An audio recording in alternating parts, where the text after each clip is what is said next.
మొన్నటి వరకు దీన్ని ప్రపంచంలో మొదటి డ్యూయల్ స్క్రీన్ స్మార్ట్ ఫోన్ అయితే అనుకున్నాను. ఇది యోటా ఫోన్ 1.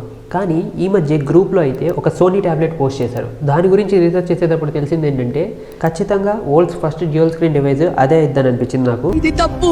ఇందులో ప్రైమరీ డిస్ప్లే మామూలుది, సెకండరీ డిస్ప్లే ఇంక్ డిస్ప్లే. ఇది 2013లో రిలీజ్ అయింది. కానీ ఆ సోనీ ట్యాబ్లెట్ పి అనేది 2011లోనే రిలీజ్ అయింది. అది just first dual screen device అవ్వదు, ఫస్ట్ ఫోల్డబుల్ డివైస్ కూడా అదే అయింది. ఎందుకంటే మధ్యలో ఒక హింజ్ ఉంటుంది. అయితే దాన్ని మనం సింగిల్ డివైస్ కింద యూజ్ చేసినా కానీ ఆ రెండు డిస్ప్లేస్ డిఫరెంట్ అనమాట. మామూలుగా మనకి ఇప్పుడు వచ్చే ఫోల్డబుల్ ఫోన్స్లో మొత్తం డిస్ప్లే ఒకటే ఉంటుంది, దాన్ని మనం ఫోల్డ్ చేయొచ్చు. కానీ ఇందులో అయితే మధ్యలో హింజ్ అయితే ఉండిద్ది చిన్నది.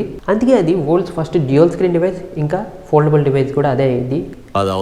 ఈ వీడియో మొత్తం రికార్డ్ చేసిన తర్వాత జస్ట్ ఇప్పుడే తెలిసిన తాజా వార్త ఏంటంటే ఇది ఫస్ట్ డివైస్ కాదు, దీనికంటే కొన్ని నెలల ముందు ఇంకోటి రిలీజ్ అయింది. అదే క్యూసెరా ఎకో. మళ్ళీ ఇన్ఫర్మేషన్ రాంగ్ ఇచ్చినట్టు అయిందని చెప్తున్నా. కానీ ట్యాబ్లెట్ కదా, అందుకే దీన్ని world's first dual screen tablet ఇంకా ఫోల్డబుల్ ట్యాబ్లెట్ అయితే అనొచ్చు ఈ వీడియోకి. What to talk, no words. కానీ ఇప్పుడేనేమైంది, ఒక పాత డివైస్ గురించి కొత్త విషయం తెలిసింది. అప్పుడప్పుడు ఇలా ఎందుకు జరిగిందంటే అది పాపులారిటీ బయాస్ వల్ల.